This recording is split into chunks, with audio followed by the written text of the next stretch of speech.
ಹಾಗೆ ಈಗ ಅತ್ಯದ್ಭುತವಾಗಿ ನಮ್ಮ ಸಣ್ಣಗೌಡರು ಮಾತಾಡ್ತಾರೆ.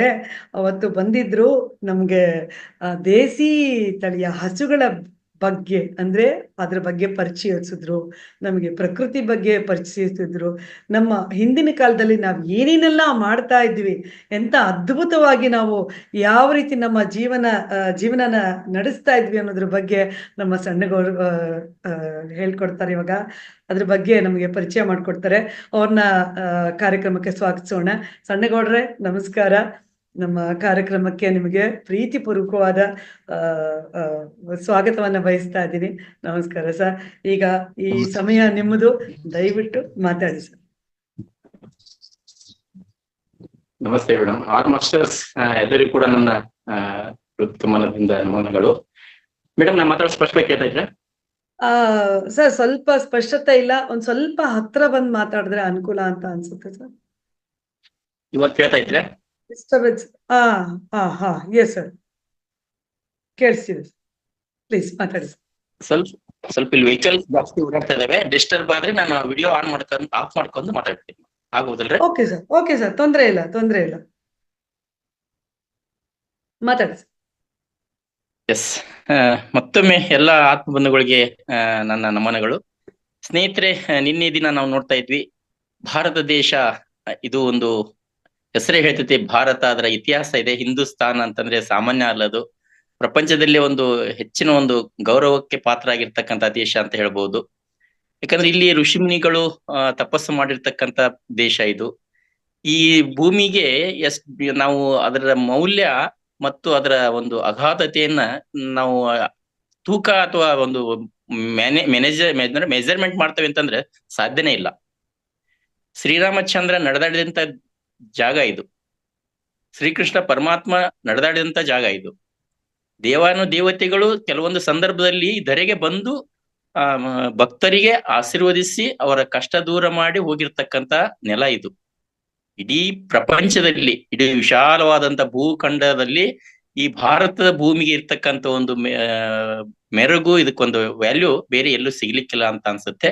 ಸ್ನೇಹಿತರೆ, ಇಂತಹದ್ರಲ್ಲಿ ನಾವು ಕೂಡ ಗೋವಿನ ಹಾಡನ್ನು ಕೂಡ ಬಾಲ್ಯದಲ್ಲಿ ಕೇಳಿದ ಒಂದು ನೆನಪು. ಎಲ್ಲರೂ ಕೂಡ ನಾವು ಮುಂದಿನ ಪ್ರೊಸೆಸ್ ನಲ್ಲಿ ಒಂದ್ಸರಿ ಮಾಡ್ತೀನಿ ಅಂತ ಹಾಡು ಹಾಕೊಂಡು ಎಲ್ಲರೂ ಕಣ್ಣು ಮುಚ್ಚಿಕೊಂಡು ಹಾಡು ಹಾಕಿದಾಗೆ ಒಂದು 7 ನಿಮಿಷ ಇದೆ ಆ ಪದ್ಯ. ಅದು ಅದನ್ನ ಕೇಳ್ಬಿಟ್ರೆ ಎಲ್ಲರೂ ಕೂಡ ಈಗ ಎಲ್ಲರೂ ಏಜ್ ಆದ್ರೆ ಇರ್ಬೋದು, ಇಲ್ಲಿ ಮೋಸ್ಟ್ಲಿ ಮದುವೆ ಆದ್ರೆ ಇರ್ಬೋದು, ಕಷ್ಟದಲ್ಲಿ ಇರ್ಬೋದು, ನೋವಿನಲ್ಲಿ ಇರ್ಬೋದು. ಬಟ್ 7 ನಿಮಿಷದ ಕಾಲ ನೀವೆಲ್ಲರೂ ಬಾಲ್ಯಕ್ಕೆ ಹೋಗ್ತೀರವಾಗ. ಆ ಹಾಡು ಬರ್ತಾ ಬರ್ತಾ ಆ ಆಕಳ ಬಂದು ಗೋಮಾತೆ ಕರುವಿಗೆ ಹಾಲು ಉಣಿಸಿ, ಇಲ್ಲ ಕಂದ ನಾನ್ ಬರ್ತೀನಿ, ನಂದು ಇಲ್ಲಿ ಮುಗೀತು, ನಾನು ಹೋಗ್ತೇನೆ ಅಂತ ಹೇಳ್ತಕ್ಕಂಥ ಸಂದರ್ಭ ಎಂತ ಕ್ರೂರಿನೂ ಕೂಡ ಅವತ್ತು ಕಣ್ಣೀರ್ ತರ್ತಕ್ಕಂಥ ಪ್ರಸಂಗ ಸ್ನೇಹಿತರೆ. ಆ ಗೋ ಹಾಡು ಅಂತ ಐತಿಲ್ಲ, ಅದು ಆಕ್ಚುಲ್ ನೋಡ್ರಿ, ಅವಳ ಸತ್ಯತೆಗೆ ಹೋದ್ರು ಕೂಡ ಹುಲಿ ಅಂತ ಕ್ರೂರವಾದ ಹುಲಿನೇ ಕೂಡ ನಾನು ವಲ್ಯಪ್ಪ ನೀನ್ ತಿನ್ನಂಗಿಲ್ಲ ಮಾತೆ, ಸತ್ಯವಂತಳು ನೀನು ಅಂತ ಹೇಳ್ಬಿಟ್ಟು ಅದೇ ಸಾಯ್ತೈತಿ, ಸುಸೈಡ್ ಮಾಡ್ಕೋತೆ. ಅಂದ್ರೆ ಎಸ್, ಪುಣ್ಯಕೋಟಿ ಕತೆ. ಹಿಂಗಿದ್ದಾಗ ಹಂಗಾರ ಒಬ್ಬ ಕ್ರೂರಿಗೆ ಅಂತ ಉಗ್ರನಿಗೆ ಪಾಠ ಕಲಿಸಿದ್ದು ಸತ್ಯದಿಂದ ಸತ್ಯನೇ ಗೆಲ್ತೈತಿ ಅನ್ನೋದಕ್ಕೆ ಪ್ರಾಣಿಗಳನ್ನ ನೋಡಿ ನಾವು ಕಲಿತಕ್ಕಂಥದ್ದು ಬಹಳ ಇದೆ ಸ್ನೇಹಿತರೆ. ಪುಣ್ಯಕೋಟಿ ಹಾಡು ಕೇಳೋದ್ರಿಂದ ಹಂಗಾರ ಅಂತಹ ಬಾಯಿಲ್ಲದ ಪ್ರಾಣಿನೂ ಕೂಡ ಹಸುವಿನಿಂದ ಬಳತಕ್ಕಂತ ಹುಲಿ ಅದಕ್ ಅರಿವಿಗೆ ಬಂತು ಅಂತಂದಾಗ ಹಂಗ ನಾವು ಮನುಷ್ಯರು ಹೆಂಗೆ ಸಾಧ್ಯ ಇಲ್ಲ? ಸಾಧ್ಯ ಆಗೇ ಆಗುತ್ತೆ ಸ್ನೇಹಿತರೆ. ಬಟ್ ನಾವು ಅದನ್ನ ತಗೊಳ್ತಾ ಇಲ್ಲ.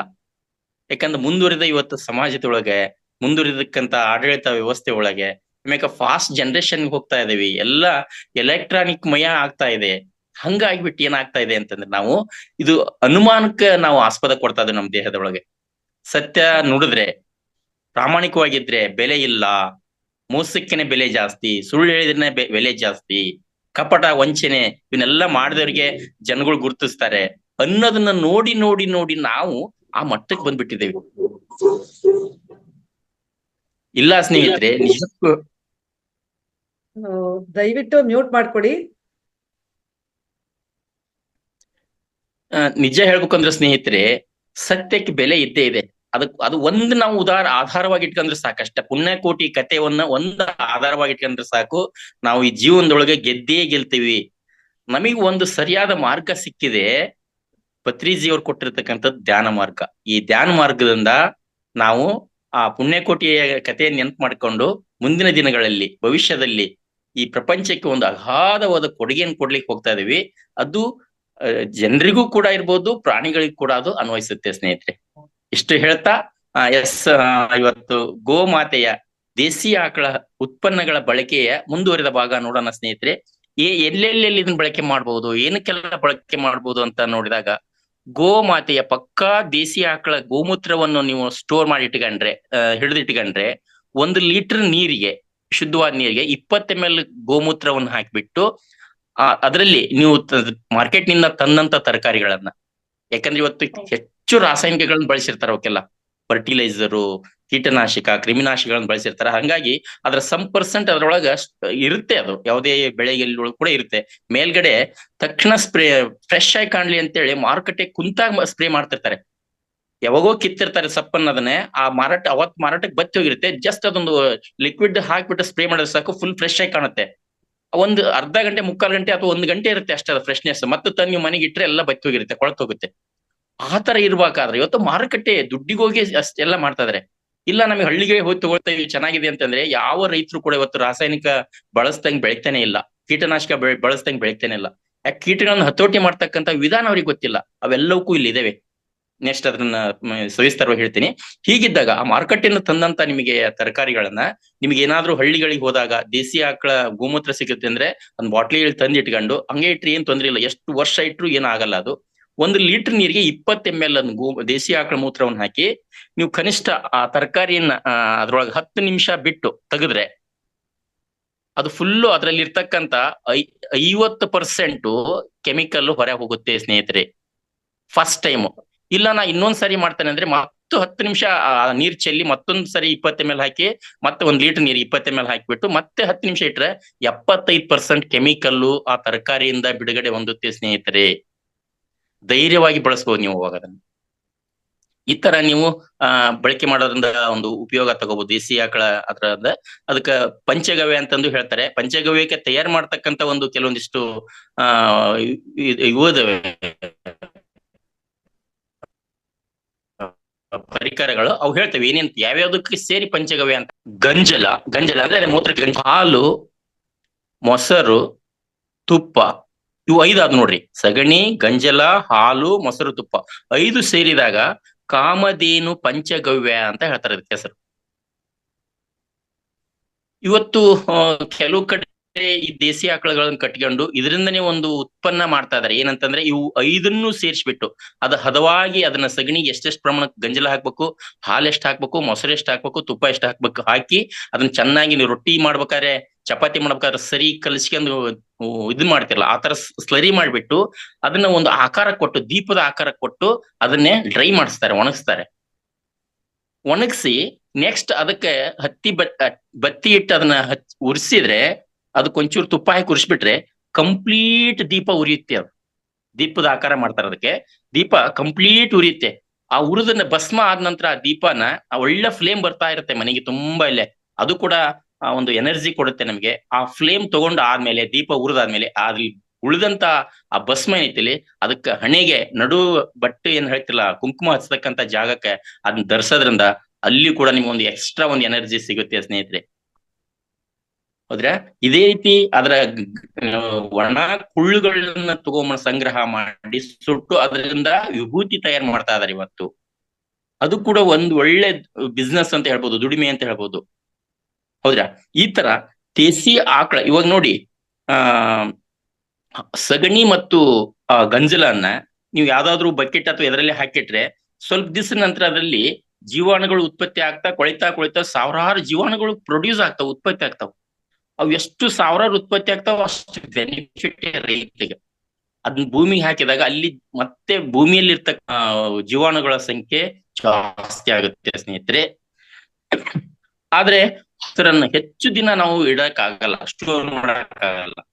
ಹಾಲು ಬಹಳ ಅಂದ್ರೆ ಹಿಂಡಿದ ನಂತರ ಒಂದು 3 ತಾಸು ಇಡ್ಬಹುದು, ಕಾಸಿದ್ರೆ ಒಂದು 8 ತಾಸು ಇಡ್ಬಹುದು. ಕಾಸಂಗಿದ್ರೆ ಹೆಚ್ಚು ಇಡಕ್ಕಾಗಲ್ಲ, ಕೆಟ್ಟೋಗುತ್ತೆ. ಅದೇ ಮೊಸರು ಮಾಡಿ ನೀವು ಅದು ಹೆಚ್ಚು ಆಗುತ್ತೆ. ಅದನ್ನ ಕಡದ ಬೆಣ್ಣೆ ಬರುತ್ತೆ, ಬೆಣ್ಣೆಯನ್ನು ಮಜ್ಜಿಗೆ ಒಳಗಿಟ್ರೆ ಬಹಳ ಅಂದ್ರೆ 8 ದಿವಸ 15 ದಿವಸ ಇಡ್ಬೋದು ಅಷ್ಟೇ. ಅದಕ್ಕಂತೂ ಹೆಚ್ಚು ದಿನ ಅದನ್ನು ಕೂಡ ಸ್ಟೋರ್ ಮಾಡಕ್ಕಾಗಲ್ಲ. ಅದೇ ಬೆಣ್ಣೆಯನ್ನ ಕಾಸಿದ್ರೆ ತುಪ್ಪ ಆಗುತ್ತೆ. ತುಪ್ಪ ಬೇಕಿದ್ರೆ ಎಷ್ಟು ವರ್ಷನಾದ್ರೂ ಇಡ್ಬಹುದು ಸ್ನೇಹಿತರೆ. 20 ವರ್ಷದ ತುಪ್ಪ ಏನಾದ್ರು ದೈತ್ಯ ಅಂತಂದ್ರೆ ಹೇಳಿದಷ್ಟು ರೊಕ್ಕ ಕೊಟ್ಟು ತಗೊಳ್ತಾರೆ. 1 kg ತುಪ್ಪ ಕಟ್ಟಕ್ಕಾಗಲ್ಲ. ಅಷ್ಟೊಂದು ಅಪರಿಮಿತವಾಗಿ ಬಿಸಿ ಆಕಳು ಅಂತ ಹೇಳ್ಬೋದು ಸ್ನೇಹಿತರೆ. ಈ ತರ ನಾವು ಚೆನ್ನಾಗಿ ಬಳಕೆ ಮಾಡೋದು. ಇಲ್ಲಿ ಊದುಬತ್ತಿಯಾಗಿ ತಯಾರು ಮಾಡ್ತಾ ಇದ್ದಾರೆ, ಕರ್ಪೂರವಾಗಿ ತಯಾರು ಮಾಡ್ಲಿಕ್ಕೂ ಕೂಡ ಇದರ ಉತ್ಪನ್ನಗಳು ಬೇಕು. ಸಾಂಬ್ರಾಣಿ ಅಂತ ಹೇಳ್ತಾರಲ್ಲ, ಅದನ್ನು ಕೂಡ ತಯಾರು ಮಾಡ್ಲಿಕ್ಕೆ ಬೇಕಾಗುತ್ತೆ. ಈ ತರ ವಿಧ ವಿಧ ರೀತಿಯಲ್ಲೂ ಕೂಡ ನಮ್ಮ ದೇಸಿ ಆಕಳ ಉತ್ಪನ್ನಗಳು ಬಳಕೆ ಆಗ್ತಾ ಇದೆ ಸ್ನೇಹಿತರೆ. ಹೀಗಿದ್ದಾಗ ಇನ್ನೊಂದು ಹೇಳ್ಬೇಕು ಅಂತಂದ್ರೆ, ಸಾಮಾನ್ಯವಾಗಿ ಇವತ್ತು ನಮ್ಮ ಕರ್ನಾಟಕದ ಉದಾಹರಣೆ ತಗೊಂಡಾಗ ಇಲ್ಲಿ ರೀತಿಯ ನಮ್ಮ ಬದುಕುಗಳಿದಾವೆ, ಜನಾಂಗ ಇದಾವೆ, ಅವ್ರ ನಾಗರಿಕತೆ ಬೇರೆ ಬೇರೆ ಇದೆ ಅಂತ ಹೇಳ್ಬೋದು. ಉತ್ತರ ಕರ್ನಾಟಕ ಬರೀ ಜೋಳದ ಉತ್ಪನ್ನದ ಬಳಕೆ ಜಾಸ್ತಿ. ಬಳಿ ಏನು ಊಟ ಮಾಡಿದ್ರೆ ರೊಟ್ಟಿ ತಿಂದ್ವಿ, ರಾತ್ರಿ ರೊಟ್ಟಿ ತಿಂದ್ವಿ, ಅದು ಜೋಳದನೆ. ಕಾರ್ಬೋಹೈಡ್ರೇಟ್ ಜಾಸ್ತಿ ಸಿಗಲ್ಲ ಅಲ್ಲಿ. ಒಂದು ಈ ಕಡೆ ಮೈಸೂರು ಭಾಗ ಹೋದಾಗ ರಾಗಿ ಜಾಸ್ತಿ ಊಟ ಮಾಡ್ತಾರೆ, ಯಾವಾಗ್ಲೂ ರಾಗಿ ಮುದ್ದೆ ಅಂತ ಹೇಳ್ತಾರೆ. ಬಿಟ್ರೆ ಈ ಕಡೆ ದಕ್ಷಿಣ ಕನ್ನಡ, ಉತ್ತರ ಕನ್ನಡ ಹೋದ್ರೆ ಬರೀ ಅಕ್ಕಿ ಊಟ ಮಾಡ್ತಾರೆ. ಇವೇನ್ ಊಟ ಮಾಡ್ತಾರಲ್ಲ ಅಕ್ಕಿ, ಇವೆಲ್ಲದ್ರಲ್ಲೂ ಕಾರ್ಬೋಹೈಡ್ರೇಟ್ಸ್ ಜಾಸ್ತಿ ಇರುತ್ತೆ, ಮಿನರಲ್ಸ್ ನಮ್ಗೆಲ್ಲ ಹೇರಳವಾಗಿ ಸಿಗಲ್ಲ. ಹೀಗಿದ್ದಾಗ ಇದಕ್ಕೆ ಏನ್ ಪರ್ಯಾಯ ವ್ಯವಸ್ಥೆ, ಏನ್ ಮಾಡ್ಬೇಕು? ತರಕಾರಿ ಬೆಳ್ಕೊಂಡ್ ತಿನ್ನಕ್ಕಾಗಲ್ಲ, ಸೊಪ್ಪು ಸಾರು ಮಾಡ್ಕೊಳಕ್ಕಾಗಲ್ಲ. ಕ್ಷಮಿಸಿ ಸರ್, 1 kg ನಾನು ನಿಮ್ ಮಾತು ಸರಿಗೆ ಕೇಳಿಸಿಲ್ಲ, ಬ್ರೇಕ್ ಆಗ್ತಾ ಇದೆ, ಮಧ್ಯ ಕಟ್ ಆಗ್ತಾ ಇದೆ ಸರ್. ಹೌದ್ರಾ? 1 ಸೆಕೆಂಡ್. ಹಂಗಾರೆ ಡೈಲಿ ಇರ್ತಕ್ಕಂಥ ಪ್ಲೇಸಿಗೆ ಹೋಗ್ತೀನಿ.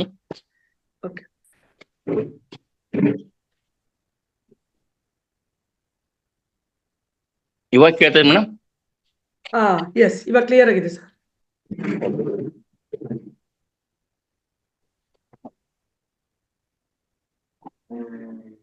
ಎಸ್, ಹೀಗಿದ್ದಾಗ ಕರ್ನಾಟಕದ ವಿಧ ವಿಧ ಸ್ಥಳಗಳಲ್ಲಿ ಬೇರೆ ಬೇರೆ ರೀತಿಯ ಜನಗಳು ಅವರ ಆಹಾರದಲ್ಲಿ ಏನ್ ಮಾಡ್ತಾ ಇದಾರೆ ಅಂದ್ರೆ ವಿಧ ವಿಧವಾಗಿ ಬಳಕೆ ಮಾಡ್ತಾ ಇದಾರೆ. ರಾಗಿ ತಿಂತಾ ಇದಾರೆ, ಜೋಳ ತಿಂತಾ ಇದಾರೆ. ಹಾಗಿದ್ದಾಗ ಅದು ಕಾರ್ಬೋಹೈಡ್ರೇಟ್ಸ್ ಜಾಸ್ತಿ ಇರೋದ್ರಿಂದ ವಿಟಮಿನ್ಸ್ ಗಳ ಕೊರತೆ ಆಗ್ತಾ ಇದೆ ಅಲ್ಲಿ. ಅದಕ್ಕೆ ಏನ್ ಮಾಡ್ಬೇಕು? ಕೇಳ್ತಾ ಇದ್ರಿ? ಕೇಳಿಸಿದೆ ಸರ್, ಕೇಳಿಸಿದೆ, ಮಾತಾಡಿ.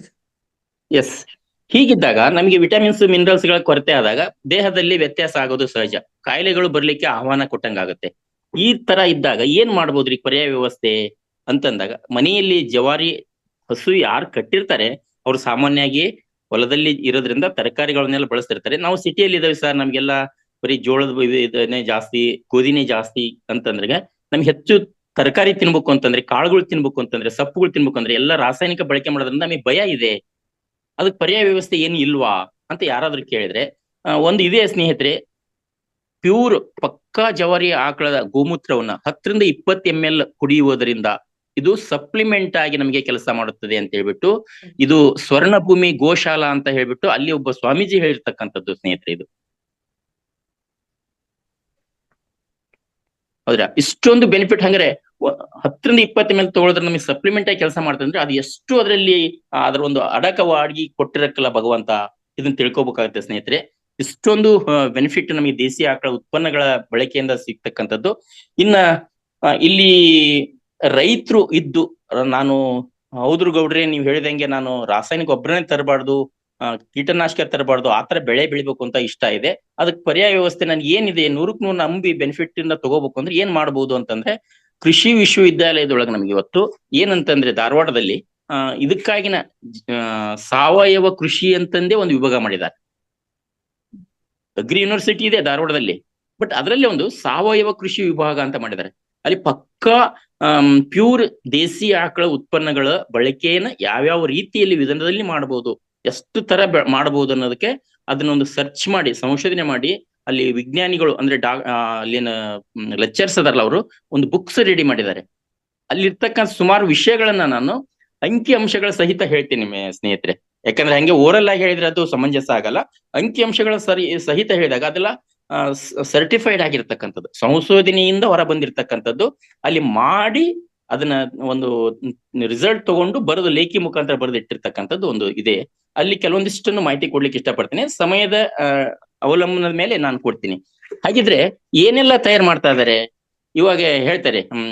ಮನೆಯಲ್ಲಿ ಅಕ್ಕಿಯಿಂದ ಏನೇನ್ ಮಾಡ್ಬೋದು ಅಂತ ಯಾರಾದ್ರೂ ಕೇಳಿ ಹೇಳ್ತಾರೆ. ಏನ್ರಿ ಏನೆಲ್ಲ ಮಾಡೋದು? ಇಡ್ಲಿ ಮಾಡೋದು, ದೋಸೆ ಮಾಡೋದು, ಪಡ್ ಮಾಡ್ಬೋದು, ಉಪ್ಪಿಟ್ಟು ಮಾಡ್ಬೋದು, ಅನ್ನ ಮಾಡ್ಬೋದು, ಬಿಸಿಬೇಳೆ ಬಾತ್ ಮಾಡ್ಬೋದು, ಏನೆಲ್ಲ ಒಂದು 25-30 ಹೆಸರುಗಳನ್ನ ಹೇಳ್ತಾರೆ. ಯಾವ್ದು ಬರೀ ಅಕ್ಕಿಯಿಂದ ಏನೇನ್ ಮಾಡ್ಬೋದು ಅಂತ ಅಂದಾಗ. ಅಂದ್ರೆ ದೇಸಿ ಆಕಳ ಉತ್ಪನ್ನಗಳಿಂದ ಬೆಳೆ ಬೆಳಿಬೇಕಾದ್ರೆ ಭೂಮಿಗೆ ನಾವು ಗೊಬ್ಬರವಾಗಿ ಅಥವಾ ಅದಕ್ಕೆ ಕೀಟನಾಶಕವಾಗಿ, ಲಘು ಪೋಷಕಾಂಶಕವಾಗಿ ಯಾವ ತರ ಬಳಸ್ಬಹುದು, ಮಾಡ್ಕೊಳ್ಳೋ ವಿಧಾನ ಹೆಂಗೆ ಅಂತಂದ್ರೆ ಅಲ್ಲಿ ಎಲ್ಲಾ ರೀತಿಯಿಂದ ಅದು ನಮಗೆ ಏನೇನ್ ಕೊಡ್ತದೆ ಅಂತಂದ್ರೆ ಇಲ್ಲಿ ಜೀವಾಮೃತ ಅಂತ ಹೇಳಿ ಮಾಡ್ಕೋಬಹುದು ಸ್ನೇಹಿತರೆ. ಅದು ದ್ರವ ಜೀವಾಮೃತ ಅಂತ ಹೇಳಿ ಒಂದು ಅನಂತರ ಘನ ಜೀವಾಮೃತ ಅಂತ ಹೇಳಿ. ದ್ರವ ಜೀವಾಮೃತ ಅಂತಂದ್ರೆ ಫುಲ್ಲು ನೀರ್ ಲಿಕ್ವಿಡ್ ರೂಪದಲ್ಲಿ ಇರುತ್ತೆ.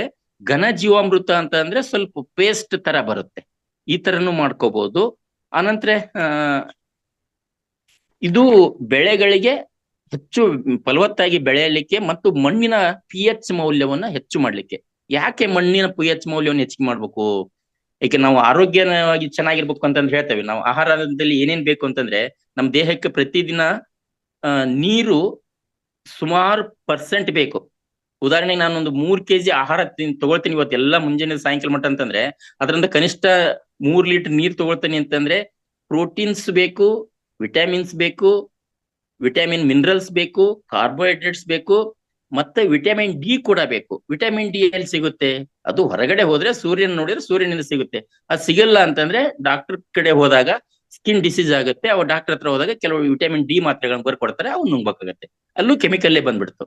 ಹೀಗಿದ್ದಾಗ ಹಂಗ ನಮಗೆ ನೈಸರ್ಗಿಕವಾಗಿ ಏನ್ ಸಿಗುತ್ತೆ, ಎಲ್ಲಿ ಸಿಗುತ್ತೆ ಅಂತಂದಾಗ ಯಾರು ಹಾಲು ಉತ್ಪನ್ನ ಉಪಯೋಗ ಮಾಡ್ತಾರೆ, ಇಲ್ಲಿ ನಮಗೆ ದೇಸಿ ಆಕಳ ಹಾಲನ್ನು ಉಪಯೋಗ ಮಾಡಿದಾಗ ಅಲ್ಲಿ ನಿಮಗೆ ವಿಟಮಿನ್ ಪ್ರಮಾಣ ಸಿಗುತ್ತೆ %.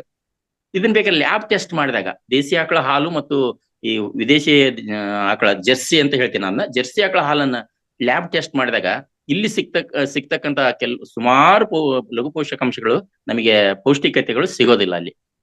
ಹೀಗಾಗಿ ನಮಗೆ ಹಾಲಿನ ಉತ್ಪನ್ನ, ಅದಕ್ಕೆ ಹೇಳ್ತಾ ಇದ್ದೆ ನಿನ್ನೆ, ಮಗು ಏನಾದ್ರೂ ಹುಟ್ಟಿದ ತಕ್ಷಣ ತಾಯಿ ತೀರಿ ಹೋಗ್ಬಿಟ್ರೆ ಆ ಮಗು ಚೆನ್ನಾಗಿ ಬೆಳಿಬೇಕು ಅಂತಂದ್ರೆ ಅವಳು ಅನಿವಾರ್ಯವಾಗಿ ಆಕಳ ಹಾಲನ್ನ ಕುಡಿಸ್ತಾ ಇದಾರೆ. ಅಂದ್ರೆ ಆಕಳ ಹಾಲು ಕುಡಿಸಿದ್ರು ಆ ಮಗು ಚೆನ್ನಾಗಿ ಬೆಳಿತೈತಿ ಅಂದ್ರೆ ಹಂಗಾರೆ ಅದ್ರ ಏನ್ ಇರ್ಲಿಕ್ಕಿಲ್ಲ, ಸಂಪೂರ್ಣ ಸತ್ವಯುತವಾದಂತ ಒಂದು ಪರಿಪೂರ್ಣ ಅಂತ ಹೇಳ್ಬೋದು, ಪರಿಪೂರ್ಣ ಆಹಾರ ಆ ಮಗುವಿಗೆ ಆಗುತ್ತೆ. ಅಂದ್ರೆ ಹಾಲು ಅಷ್ಟು ನಮಗೆ ಬೇಕಾಗಿರ್ತಕ್ಕಂಥದ್ದು, ಉಪಯೋಗ ಆಗ್ತಕ್ಕಂಥದ್ದು ಅಂತ ಹೇಳ್ಬೋದು ಸ್ನೇಹಿತರೆ. ಇಷ್ಟೊಂದು ಉಪಯೋಗ ಇದೆ. ಹೀಗಿದ್ದಾಗ ಇದರ ಒಂದು ಉಪಯೋಗನ ನಾವು ಇನ್ನು ಹೆಚ್ಚು ಹೆಚ್ಚು ಮಾಡ್ಕೋಬೇಕಂದ್ರೆ ರೈತರಿಗೆ ಇದರ ಅರಿವನ್ನು ಜಾಸ್ತಿ ಮೂಡಿಸ್ಬೇಕಾಗಿದೆ. ಈ ಕಾರ್ಯ ನಡೀತಾ ಇಲ್ವಾ? ಹಂಗಾರೆ ನಡೀತಾ ಇದೆ. ಬಟ್ ಆದ್ರೆ ಏನ್ ನಿರೀಕ್ಷೆ ಮಾಡ್ತಾರೆ ಅಂದ್ರೆ ಸರಿ ಇಷ್ಟೆಲ್ಲ ಮಾಡಿ ನಾವು ಮಾಡಿದಾಗ ಇಳುವರಿ ಒಳಗೆ ಸ್ವಲ್ಪ ಕುಂಠಿತ ಆಗುತ್ತೆ, ಟೇಸ್ಟ್ ಇರುತ್ತೆ. ಮೊನ್ನೆ ರಂಗನಾಥ್ ಸರ್ ಹೇಳಿದ್ರು, ಅವರ ಒಂದು 2 ಎಕರೆ ಇದರಲ್ಲಿ ದೇಸಿ ಆಕಳನ್ನೇ ಕಟ್ಟಿದ್ದಾರೆ, ಅದರದ್ದು ಉತ್ಪನ್ನಗಳನ್ನ ಬಳಕೆ ಮಾಡಿದ್ರೆ ಚೆನ್ನಾಗಿದ್ದು. ಮೊನ್ನೆ ಒಂದು ಹೋಲಿಸ್ಟಿಕ್ ಕ್ಲಾಸ್ ನಡೆದಾಗ ಹೋದ್ ತಿಂಗಳು 23-24 ಬಂದವರೆಲ್ಲ ಹೇಳಿದ್ರು, ಅಲ್ಲಿ ತರಕಾರಿ ಬರಿ ಬಾಲಿ ತಿಂದ್ವಿ, ಏನ್ ಟೇಸ್ಟ್ ಇತ್ತು, ಹೊರ್ಕೊಂಡ್ ಬಂದಿದ್ವಿ, 15 ದಿವಸ ಆದ್ರೆ 50 ಥರದ ನಂತರ ಫ್ರೆಶ್ ಇತ್ತು ಅಂತ ಹೇಳ್ತಾ ಇದ್ರು.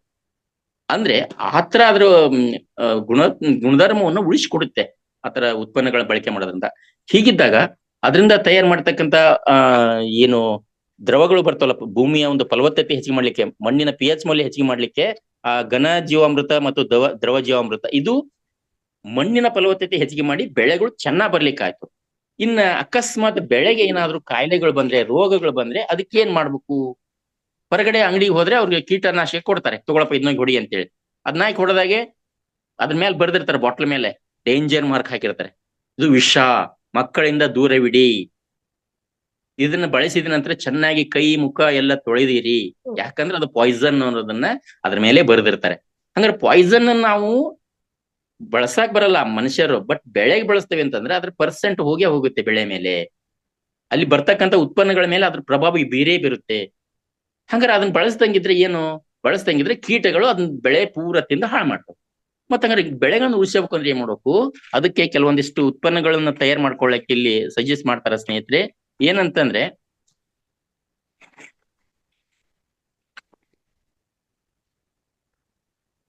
ಮೊದಲನೇದಾಗಿ ಒಂದು ನೀಮ್ ಆಸ್ತ್ರ ಅಂತ ಬರುತ್ತೆ. ಅದ್ರ ಹೆಸರು ನೀಮಾಸ್ತ್ರ ಅಂತಂದ್ರೆ ಆ ದೇಸಿ ಆಕಳ ಉತ್ಪನ್ನಗಳ ಜೊತೆ ಒಂದಿಷ್ಟು ಬೇರೆ ಹೊರಗಡೆ ಸಿಗ್ತಕ್ಕಂತ ಗಿಡಮೂಲಿಕೆಗಳು ಬರ್ತಾವ, ಅವನ್ನ ಹಾಕಿದಾಗ ಇದು ಬರೀಲಿಕ್ಕೆ ಸ್ವಲ್ಪ ಟೈಮ್ ಆಗತ್ತೆ. ಇದರಿಂದ ಸ್ವಲ್ಪ ವೇಗವಾಗಿ ಹೆಸರುಗಳನ್ನ ಹೇಳ್ತಾ ಹೋಗ್ತೀನಿ ಅಷ್ಟೇ ನಾನು. ನೀಮಾಸ್ತ್ರ ಅಂತಂದ್ರೆ ಏನಂತಂದ್ರೆ ಇದು ಕೀಟಗಳನ್ನ ನಾಶ ಮಾಡ್ಲಿಕ್ಕೆ ಆ ದೇಸಿ ಆಕಳ ತಾಜಾ ಸಗಣಿ ಒಂದು 2 ಕೆಜಿಗೆ ದೇಸಿ ಆಕಳ ಗೋಮೂತ್ರವನ್ನು 10 ಲೀಟರ್ ತಗೊಂಡು ಬೇವಿನ ಎಲೆ, ಕಹಿ ಬೇವು ಇರುತ್ತಲ್ಲ ಅದ್ರ ಎಲೆಯನ್ನ 10 ಕಿಲೋಗ್ರಾಮ್ ತಗೊಂಡು ನೀರು ಒಂದು 200 ಲೀಟರ್, ಒಂದು ಬ್ಯಾರಲ್ ಅಂತ ಹೇಳ್ತಾರಲ್ಲ 200 ಲೀಟರ್ ಬ್ಯಾರಲ್ಗೆ ಇದನ್ನ ಪೂರ ಹಾಕ್ಬಿಟ್ಟು ಜೊತೆಗೆ ಅದನ್ನ ಸ್ಟೋರ್ ಮಾಡಿ ಅದನ್ನ ಎಲೆಯನ್ನ ಅರೆದು ಅದಕ್ಕೆ ಹಾಕಿ ಸ್ವಲ್ಪ ದಿವಸ ಬಿಡೋದ್ರಿಂದ ಅದ್ರ ಉಪಯೋಗ ಬರುತ್ತೆ. ಇದು ತಯಾರಿಸೋ ವಿಧಾನ ಹೆಂಗಂತಂದ್ರೆ ಇದ ಬರೀ ಮೆಡಿಸಿನ್ಸ್ ಅಂದ್ರೆ ಕೀಟನಾಶಕಗಳ ಹೆಸರು ಅಷ್ಟೇ ಹೇಳ ಅಥವಾ ಮೇಡಮ್ ಅಷ್ಟು ಹೇಳಿದ್ರೆ ಟೈಮ್ ಆಗುತ್ತೆ, ಹೇಳಿರಿ ಅದು ಹೆಂಗ್ ಮಾಡೋದು ಅಂತ. ಹೇಳಿ ಸರ್, ಹೇಳಿ ಸರ್, ಹೇಳಿ ಸರ್. ಇದನ್ನ ತಯಾರು ಮಾಡೋದು ಹೇಗಂತಂದ್ರೆ ಕಪ್ಪು ಮಣ್ಣಿನ ಹರಿವಿಯಲ್ಲಿ, ಅಂದ್ರೆ ಮಣ್ಣಿನ ಹರಿವಿ ಬರ್ತಾ ಇದ್ದು ಹಿಂದೆ ಕೇಳಿರ್ಬೋದು, ಗುಡಾಣ ಅಂತ ಹೆಸರು ಹೇಳ್ತಾ ಇದ್ವಿ ನಾವು. ಹರಿವಿನೇ ಅದ್ರ ಹೆಸರು, ಸರಿಯಾಗಿ ಹೆಸರು ಅಂತಂದ್ರೆ ಮಣ್ಣಿಂದ ಮಾಡ್ತಾ ಇದ್ರು. ಹರಿವೆಯಲ್ಲಿ ಅಥವಾ ಅದಿಲ್ಲ ಅಂದ್ರೆ ಇವಾಗ ಅವೆಲ್ಲ ಹೋಗಿದ್ದಾವೆ, ಪ್ಲಾಸ್ಟಿಕ್ ಡ್ರಮ್ ಬರುತ್ತೆ. ಅದು ಯಾವುದೇ ಲೋಹದ ಡ್ರಮ್ ಬಳಸಂಗಿಲ್ಲ, ಪ್ಲಾಸ್ಟಿಕ್ ಡ್ರಮ್. 200 ಲೀಟರ್ಗೆ ಹಿಡಿತಕ್ಕಂಥದಕ್ಕೆ 2 ಕೆಜಿ ಬೇವಿನ ಎಲೆಯನ್ನ ಚಟ್ನಿ ಮಾಡ್ಬೇಕು, ಮಿಕ್ಸಿಗೆ ಅಥವಾ ಡುಂಡಿಯಲ್ಲಿ ಅರೆದು ಚಟ್ನಿ ಸಣ್ಣಕ್ ಮಾಡಿ ದೇಸಿ ಆಕಳ ತಾಜಾ ಸಗಣಿನ 20 ಕೆಜಿ ಹಾಕಿ 10 ಲೀಟರ್ ದೇಸಿ ಆಕಳ ಗಂಜಲು, ಅದ್ರ ಏನ್ ಮೂತ್ರ ಅಂತ ಹೇಳ್ತಲ್ಲ ಅದನ್ನ ಹಾಕಿಬಿಟ್ಟು ಪ್ಲಸ್ 10 ಕಿಲೋಗ್ರಾಮ್ ಬೇವಿನ ಎಲೆ ರಸ ಇರ್ತಲ್ಲ ಅದನ್ನ 3 ದಿವಸ ಅದ್ರಲ್ಲಿ ಹಾಕಿಬಿಟ್ಟು ಬೇಸಿಗೆ ದಿವಸದಾಗಾದ್ರೆ ಸ್ವಲ್ಪ ನೆರಳಲ್ಲಿ ಇಡಬೇಕು, ಅಥವಾ 2 ದಿವಸ ಆದ್ರೆ ಸಾಕು. ಬೇಸಿಗೆನಾಗಾದ್ರೆ, ಉತ್ತರೆ ಕಾಲದಲ್ಲಿ ಆದ್ರೆ 3 ದಿವಸ ಅಷ್ಟು ದಿನಗಳ ಕಾಲ ನೆರಳಾಗಿ ಇಡಬೇಕು. ಮೇಲೇನಾದ್ರೂ ಅದಕ್ಕೆ ಇದ್ ಮಾಡಿ ಆ ಡ್ರಮ್ಮಿಗೆ ಒಂದು ಗೋಣಿ ಚೀಲ ಅಂತ ಹೇಳ್ತೀವಿ ನಾವು. ಹಿಂದೆಲ್ಲ ರೇಷನ್ ಅಕ್ಕಿ ಗೋಧಿ ಎಲ್ಲ ಬರ್ತಾ ಇದ್ವಲ್ಲ, ಗೋಣಿ ಚೀಲ, ತೊಟ್ಟಿನ ಚೀಲ ಅಂತಂದು ಹೇಳ್ತಾರ. ಆ ಚೀಲವನ್ನ ಮೇಲ್ಗಡೆ ಮುಚ್ಚಿ ಅದು ಇಡ್ಬೇಕಾಗತ್ತೆ. ಮತ್ ದಿನಕ್ಕೆ 3 ಬಾರಿ ಪ್ರದಕ್ಷಿಣೆ ಆಕಾರವಾಗಿ ತಿರುಗಿಸ್ಬೇಕಾಗತ್ತೆ, ಉದ್ದನೊಂದು ಕೋಲ್ ತಗೊಂಡು ತಿರುವಿ ಕೈ ಬಿಡೋದಷ್ಟೇ. ಮತ್ತೆ ಮುಚ್ಚಿ ಬಿಟ್ಟು ಮತ್ತೆ ಕೈ ಬಿಡೋದು. ಈ ತರ ಮಾಡಿದ್ರೆ 72 ಗಂಟೆಗಳ ನಂತರ ಮೊದಲು ತಟ್ಟಿಂದ ಆಮೇಲೆ ಬಟ್ಟೆಯಿಂದ ಸೋಸ್ಬೇಕು. ಏನ್ ಮಾಡ್ಬೇಕು, ಅದನ್ನ ನೆಕ್ಸ್ಟ್ ಅದನ್ನ ಸೋಸ್ಬೇಕು. ಫಸ್ಟ್ ಗೋಣಿ ಚೀಲ ಅಂತ ಹೇಳಿ ಅದರಲ್ಲಿ ಹಾಕಿ ಸೋಸ್ಬೇಕು. ಅನಂತರ ಒಂದು ಸಣ್ಣ ಬಟ್ಟೆಯಿಂದ ಸೋಸಿ ಹೀಗೆ ಸಿದ್ಧಗೊಂಡಂತ ನೀಮು ಅಸ್ತ್ರವನ್ನು 6 ತಿಂಗಳ ಕಾಲ ಸಂಗ್ರಹಿಸಿ ಇಡಬಹುದು ಸ್ನೇಹಿತರೆ. ಈ ತರ ಒಂದು ಮೆಡಿಸಿನ್ ರೆಡಿ ಆದಂಗಿದು ನೀಮಾಸ್ತ್ರ ಅಂತ ಹೇಳಿ. ಇದನ್ನ 6 ತಿಂಗಳವರೆಗೂ ಕೂಡ ಇಟ್ಕೋಬಹುದು. ಇದನ್ನ ಪ್ರತಿ ಕ್ಯಾನಿಗೆ ಅಂದ್ರೆ 15 ಲೀಟರ್ ಕ್ಯಾನಿಗೆ 1 ಲೀಟರ್ ನಂತೆ ಹಾಕೊಂಡ್ಬಿಟ್ಟು ಸ್ಪ್ರೇ ಮಾಡೋದ್ರಿಂದ ಕೀಟನಾಶಕವಾಗಿ ಕೆಲಸ ಮಾಡುತ್ತೆ ಇದು. ಈ ತರ ನೀಮಾಸ್ತ್ರವಾಗಿ ಕೀಟಗಳನ್ನ ನಾಶ ಮಾಡ್ಲಿಕ್ಕೆ ಬಳಸ್ಬೋದು. ಉಳಿದವನ್ನ ಹೆಸರು ಮಾತ್ರ ಹೇಳ್ತೇನೆ. ನಾವು ದೈಹಿಕವಾಗಿ ಫಿಸಿಕಲ್ ಆಗಿ ಏನಾದ್ರೂ ಸಿಕ್ಕಾಗ ಸಂಪೂರ್ಣವಾದ ವಿವರಣೆಯ ಕೊಡ್ತಕ್ಕಂಥ ಪ್ರಯತ್ನವನ್ನ ಮಾಡೋಣ ಸ್ನೇಹಿತರೆ. ಕೇಳ್ತೈತಲ್ರಿ ಮೇಡಮ್ ನಾ ಮಾತಾಡೋದು?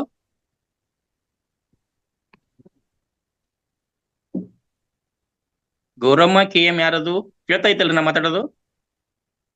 ಕೇಳ್ತಾ ಉಂಟು. ಕೇಳ್ತಿದೆ ಸರ್. ಎಸ್. ಇನ್ನ ನೆಕ್ಸ್ಟ್ ಬ್ರಹ್ಮಾಸ್ತ್ರ ಅಂತ ಒಂದು ಬರುತ್ತೆ ಸ್ನೇಹಿತರೆ. ಈಗ ಇಷ್ಟತನ ಹೇಳಿದ್ದು ನೀಮಾಸ್ತ್ರ. ಇದು ಬೇವಿನ ಇದರಿಂದ, ನೀಮ್ ಅಂತಂದ್ರೆ ಬೇವಿನಿಂದ ತಯಾರು ಮಾಡಿದ್ದು ನೀಮಾಸ್ತ್ರ. ಇನ್ನು ಬ್ರಹ್ಮಾಸ್ತ್ರ ಅಂತ ಬರುತ್ತೆ.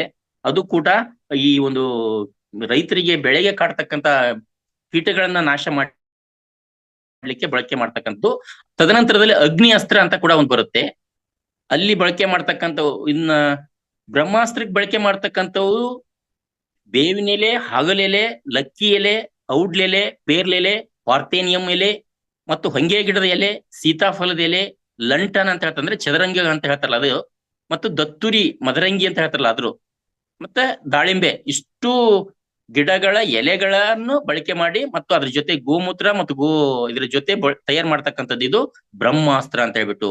ಎಂತಾದೇ ಕೀಟ ಇದ್ರು ಕೂಡ ಅದು ಸತ್ತೋಗುತ್ತೆ ಅಥವಾ ಬೆಳೆನ ಬಿಟ್ಟು ಹೋಗುತ್ತೆ, ಬೆಳೆಗೆ ಹಾಳು ಮಾಡಲ್ಲ. ಬ್ರಹ್ಮಾಸ್ತ್ರ ಅಂತ ಹೇಳ್ತಾರಲ್ಲ ಮಹಾಭಾರತದಲ್ಲಿ ಬ್ರಹ್ಮಾಸ್ತ್ರ ಬಿಟ್ರು ಅಂತ ಹೇಳಿ, ಹಂಗೆ ಬ್ರಹ್ಮಾಸ್ತ್ರ ಅಂತಂದು ಕೂಡ ಇಲ್ಲಿ ತಯಾರು ಮಾಡ್ಕೋಬಹುದು. ಇನ್ನೇ ಅಗ್ನಿ ಅಸ್ತ್ರ ಅಂತ ಕೂಡ ಬರುತ್ತೆ ಸ್ನೇಹಿತರೆ. ಅಂದ್ರೆ ಋಷಿ ಮುನಿಗಳು ಸಿಟ್ಟು ಬಂದಾಗ ಶಾಪ ಕೊಟ್ಬಿಡ್ತಿದ್ರು ಅಂತ ಹೇಳ್ತಿದ್ವಿ, ಕೇಳ್ತಾವಲ್ಲ, ಕಣ್ಣಿ ಕಾಣದಾಗ ನನ್ನ ಸರ್ವನಾಶ ಆಗ್ಬಿಡ್ತಿದ್ರು ಅಂತ ಹೇಳಿ. ಹಂಗೆ ಇಲ್ಲಿ ಅಗ್ನಿ ಅಸ್ತ್ರ ಕೂಡ ಇದೆ. ಇದನ್ನ ತಯಾರು ಮಾಡ್ಲಿಕ್ಕೆ ಬೇಕಾಗಿರ್ತಕ್ಕಂಥದ್ದು ಗೋಮೂತ್ರ, ಜವಾರಿ ಬೆಳ್ಳುಳ್ಳಿ, ಬೇವಿನ ಎಲೆ, ತಂಬಾಕು, ಭಯಂಕರ ಖಾರ ಇರ್ತಕ್ಕಂಥ ಹಸಿಮೆಣಸಿನಕಾಯಿ, ಭಯಂಕರ ಖಾರ ಇರಬೇಕು. ಇವುಗಳಿಂದ ಅಗ್ನಿ ಅಸ್ತ್ರ ಅಂತ ಹೇಳಿ ಕೂಡ ತಯಾರು ಮಾಡ್ಕೋಬಹುದು ಸ್ನೇಹಿತರೆ. ಈ ತರ ಇದಲ್ಲದೆ ಇನ್ನೂ ಒಂದು ಪ್ರಯೋಗ ಇದೆ, ದಶಪರ್ಣಿ ಅಂತ ಹೇಳ್ಬಿಟ್ಟು. ಇದು ಹೆಂಗೆ ಅಂತಂದ್ರೆ ನೀಮಾಸ್ತ್ರ, ಇಷ್ಟೊತ್ತನೇ ಹೇಳಿದ್ರಿಂದ ಇದನ್ನೆಲ್ಲ ನೀಮಾಸ್ತ್ರ, ಬ್ರಹ್ಮಾಸ್ತ್ರ, ಅಗ್ನಿ ಅಸ್ತ್ರ ಇವೆಲ್ಲವುಗಳಿಗೆ ಪರ್ಯಾಯವಾಗಿರ್ತಕ್ಕಂಥದ್ದು ಇದು. ಇದರಲ್ಲಿ ಒಂದು 21 ರೀತಿಯ ಗಿಡಮೂಲಿಕೆಗಳ ಸಪ್ಪುಗಳು ಬರ್ತವು, ಬೇರುಗಳು ಬರ್ತವು. ಇವೆಲ್ಲಗಳನ್ನು ಸೇರಿಸ್ಬಿಟ್ಟು ಅದಕ್ಕೆ ಇಂತಿಷ್ಟೇ ಆದಂತ ನಿರ್ದಿಷ್ಟವಾದ ಪ್ರಮಾಣ ಇದೆ. ಆ ಪ್ರಮಾಣದಲ್ಲಿ ಅವನ್ನ ರೆಡಿ ಮಾಡ್ಕೊಂಡು ಈ ಜವಾರಿ ಆಕಳುಗಳ ಮೂತ್ರ ಮತ್ತು ಗಂಜಲದಲ್ಲಿ ಸಿದ್ಧ ಮಾಡ್ಕೊಂಡು ಮಾಡಿಬಿಟ್ರೆ ಅದು 6 ತಿಂಗಳ ಗಂಟ್ಲೆ ಸ್ಟೋರ್ ಮಾಡಿ ಇಟ್ಕೋಬಹುದು. ಬೇಕು ಅಂದಾಗ ಯಾವ ಬೆಳೆ ಬೇಕಾದ್ರೂ ಕೂಡ ಇದನ್ನ ಬಳಕೆ ಮಾಡೋದು. ಇದರ ಹೆಸರು ದಶಪರ್ಣಿ ಅಂತ ಹೇಳ್ಬಿಟ್ಟು. ಇಷ್ಟೊಂದು ನಮಗೆ ಉಪಯೋಗ ಬರ್ತವೆ ಸ್ನೇಹಿತರೆ. ಯಾವುದಕ್ಕೆ? ರೈತರಿಗೆ ಕಾಡ್ತಕ್ಕಂತ ಬೆಳೆಗಳಿಗೆ ಮೇಲೆ ಅಟ್ಯಾಕ್ ಮಾಡ್ತಕ್ಕಂತ ಕೀಟಗಳನ್ನ ನಾಶ ಮಾಡ್ಲಿಕ್ಕೆ. ಇದೇ ರೀತಿ ಇದು ಕಳೆನಾಶಕ ಬಳಸ್ತಾ ಇದಾರೆ ಸ್ನೇಹಿತರೆ. ಬೆಳೆಗಳು ಪಕ್ಕದಲ್ಲೇ ಒಂದು ಕಾಳು ನಾವು ಹಾಕಿದ್ವಿ ಅಂದ್ರೆ 10 ಕಾಳು ಬೇರೆ ರೀತಿಯ ನಮಗೆ ಬೇಡವಾದ ಸಸ್ಯಗಳು ಹುಡ್ತಾವಲ್ಲಿ. ಅವೆಲ್ಲವನ್ನೂ ನಾವು ತೆಗಿದಂಗಿದ್ರೆ ನಮ್ ಬೆಳೆ ಬರಂಗಿಲ್ಲ. ಯಾಕಂದ್ರೆ ನಾವು ಕೊಟ್ಟಿರ್ತಕ್ಕಂಥ ಆಹಾರ ಅವು ತಿಂತಾವೆ, ಕಸ್ಕೊಂಡ್ಬಿಡ್ತಾವೆ. ಹಂಗಾಗಿ ನಮ್ಗೆ ಇಳುವರಿ ಒಳಗೆ ಕುಂಠಿತ ಆಗುತ್ತೆ. ಹಾಗಿದ್ದಾಗ ನಾವು ಅದಕ್ಕೆ ಕಳೆನಾಶಕ ಅಂತ ಹೇಳ್ಬಿಟ್ಟು ಹಿಂದೆಲ್ಲ ಕಳೆ ತೆಗಿತಾ ಇದ್ವಿ, ಹರಗ್ತಾ ಇದ್ವಿ. ಈಗ ಹರಗಂಗಿಲ್ಲ, ಕಳೆನ ತೆಗಿಂಗಿಲ್ಲ. ಎಲ್ಲ ಲಾಡಿಸ್ ಟಿಂಜರ್ ಅಂತೇಳಿ ಸುಮಾರು 5-6 ಬಂದಿದಾವೆ. ಅವ್ನ ಹಾಕಂದ್ರೆ ಒಂದೊಂದ್ ಬೆಳೆಗೆ ಒಂದೊಂದ್ ತರ ಇದಾವೆ. ಹಲಸಂದಿ ಅಗಲನ ಎಲೆಯಲ್ಲಿ ಇರ್ತಕ್ಕಂಥ ಬೆಳೆ ಹೊಡೆಯೋದೇ ಬೇರೆ ಇದೆ, ಹುಲ್ಲಿನ ಆಕೃತಿ ಇರ್ತಕ್ಕಂಥ ಬೆಳೆಗೆ ಹೊಡೆಯೋದೇ ಬೇರೆ ಇದೆ. ಅಂದ್ರೆ ಒಂದೊಂದ್ ತರದ ಬೆಳೆಗೆ ಒಂದೊಂದ್ ತರ ಇದಾವೆ. ಅವ್ನು ಹೊಡೆದ್ಬಿಟ್ರೆ ಸಾಕು, ಹುಲ್ಲು ಸಾಯುತ್ತೆ, ಬೆಳೆ ಮಾತ್ರ ಉಳಿದಿರುತ್ತೆ.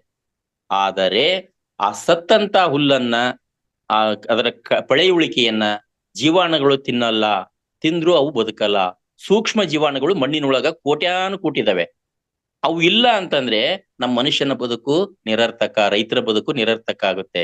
ಯಾಕಂದ್ರೆ ಬೆಳೆಗಳಿಗೆ ಆಹಾರ ಸಿಗೋದಿಲ್ಲಿಂದ ಮಣ್ಣಿನ ಫಲವತ್ತತೆ ಹೆಚ್ಚಿಗೆ ಮಾಡೋದು ಯಾವುದು? ಸೂಕ್ಷ್ಮಾಣು ಜೀವಿಗಳು. ಹೀಗಾಗ್ಬಿಟ್ಟು ಅವುಗಳಿಂದ ನಾವು ಸ್ಟೋರ್ ಮಾಡ್ಕೋಬೇಕಂದ್ರೆ ಈ ತರದ ಇವನ್ನ ಬಳಕೆ ಮಾಡ್ಬೇಕಾಗತ್ತೆ ಸ್ನೇಹಿತರೆ.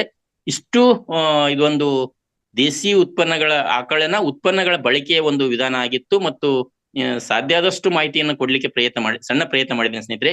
ಇದು 1-2 ತಾಸು 3 ತಾಸು ಮುಗಿತಕ್ಕಂಥದ್ದಲ್ಲ, ಒಂದು ದಿನ ಕಂಪ್ಲೀಟ್ ಬೇಕಾಗತ್ತೆ.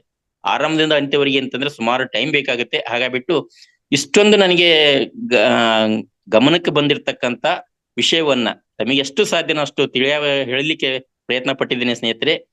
ತಪ್ಪಾಗಿದ್ರೆ ಕ್ಷಮೆ ಇರಲಿ.